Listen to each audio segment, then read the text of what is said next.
Ya, asetun itu tidak mungkin lahir kalau tidak ada apa gitu, katakanlah semacam mimpi besar lah, katakanlah keinginan besar untuk membangun suatu peradaban yang besar, yang damai, yang seperti visinya lah begitu. Itu tidak mungkin ada kalau tidak diawali dengan katakanlah mimpi-mimpi ataupun cita-cita besar itu. Di balik lembaga yang besar itu ya biasanya ada mimpi besar juga di situ. Sebaiknya masyarakat itu, karena Indonesia kan sudah masuk era demokrasi ya. Dalam era demokrasi itu sebenarnya memang pandangan-pandangan itu bisa muncul bermacam-macam, apa itu pandangan politik, ekonomi, agama begitu ya.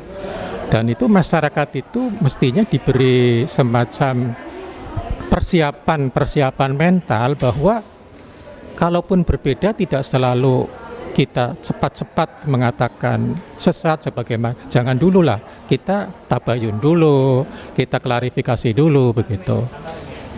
Kemudian bagaimana, mengapa dia bisa berbicara seperti itu, apa metodologinya, begitu. Indonesia, tanah yang mulia, tanah kita yang kaya. Di sanalah aku berdiri untuk selama-lamanya. Kaya, tanah yang kaya, menghasilkan pangan untuk dunia. Dan dunia ke depan bukan semakin gampang menghadapi pangan. Indonesia harus ambil peran. Bagaimana caranya? Harus mendidik. Tidak boleh diserahkan dengan manol. Orang yang tanpa pengetahuan pertanian, tanpa mengerti apa itu pangan yang sehat ke depan. Sekolah, berpendidik. Saudara-saudara, bulan ini dunia genap memiliki penghuni 8 miliar. Pekan yang lalu diumumkan bahwa bayi yang lahir menggenapkan jumlah 8 miliar penduduk dunia. Kalau kita berbicara perkembangan manusia, kita tidak boleh lepas daripada food and agriculture, pangan dan pertanian. Tentunya pertanian itu masuk di dalamnya ternakan, perikanan, dan lain-lain. Sesuatu yang tidak akan muspro adalah produksi pangan. Semakin hari manusia bukan semakin susut, sekalipun ada wabah besar. COVID-19, kata orang, Tuhan mengurangi beban dunia ini atau beban tanah dan air daripada manusia. Namun ternyata itu tidak berarti. Terus semakin berkembang. 8 miliar. Saudara-saudara, pemakan beras di 8 miliar itu tidak kurang daripada 4 miliar. Tidak kurang dari 4 miliar. Kemungkinan ke depan akan terus bertambah. Karena betapa fleksibelnya beras dibanding gandum. Gandum diproses panjang baru bisa menjadi makanan. Beras asal dikupas kulitnya sudah bisa dimakan. Tinggal dicemplungkan ke air panas. Coba kita ingin Indonesia ini menjadi pahlawan dunia, bukan sekedar pahlawan nasional.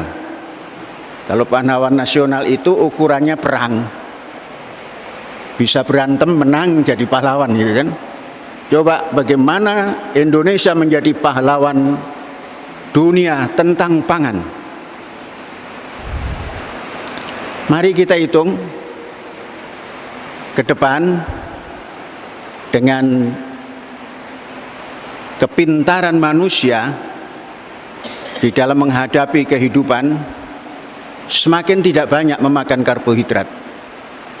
Katakan rata-rata per kapita 50 kg satu tahun. Kalau Indonesia hari ini 120 kg.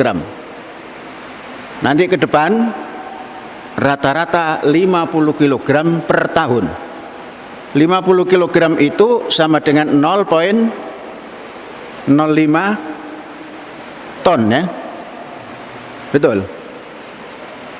50 kg dibagi 1000 0,05. Satu tahun berarti memerlukan 0,05 kali 4 miliar.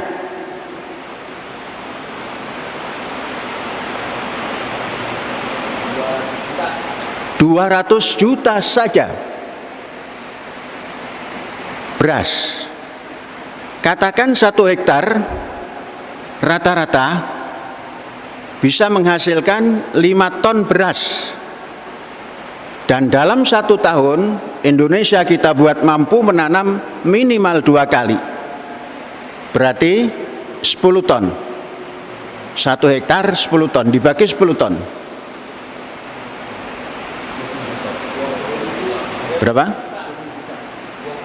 Hanya perlu 20 juta hektar. Indonesia dalam kondisi hari ini memiliki 12 juta sawah yang bisa diairi dengan baik, dan 11 sampai 12 juta lagi yang tak ada hujan, dan banyak tanah nganggur yang tidak digarap, khususnya tanah-tanah yang dikuasai oleh negara, dalam hal ini umpamanya perhutani. Di Pulau Jawa ini saja banyak tanah perhutani yang nganggur.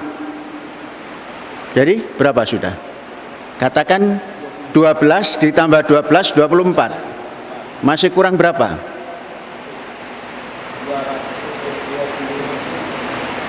Kurang 20.000.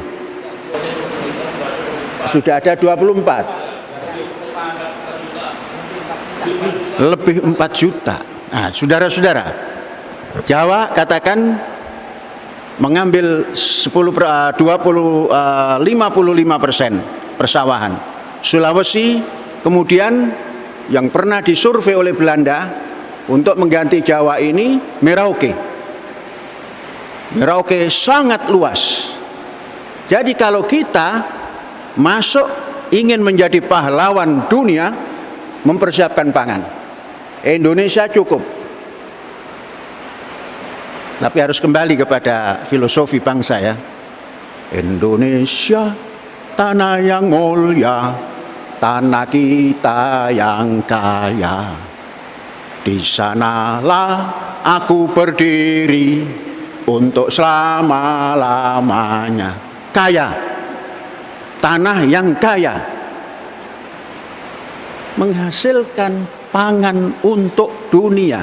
Dan dunia ke depan bukan semakin gampang menghadapi pangan. Indonesia harus ambil peran. Bagaimana caranya? Harus mendidik. Tidak boleh diserahkan dengan manol. Orang yang tanpa pengetahuan pertanian, tanpa mengerti apa itu pangan yang sehat ke depan. Sekolah, berpendidikan. Oke, kita sudah masuk ke pesantrenan. Pesantren ini diolah lagi. Jadi mau diolah menjadi roti yang bagus, diulet lagi, masuk ke SMK pertanian. Untuk menjawab ini, untuk menjawab menjadi pahlawan dunia tentang pangan, Dari sisi agriculture,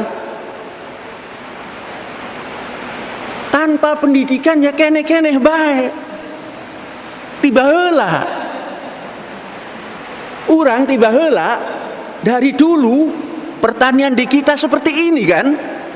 Hanya didiskusikan di Jakarta, di sini tidak ketetesan apa-apa. Sekolah-sekolah SMK banyak, tapi maunya jadi pegawai negeri yang tidak ada hubung kait. Betapa banyaknya IPB itu, nggak ada hubung kait. Adakah tanah yang sekian banyak ini dikelola dengan sains teknologi masa kini? No, belum. Maka pikirannya hanya import. Nah, kita putus itu. Mulai sekarang kita buka pesantren Spirit But Modern System, membuka apa itu yang dinamakan SMK Pertanian dan Kelautan Kemaritiman.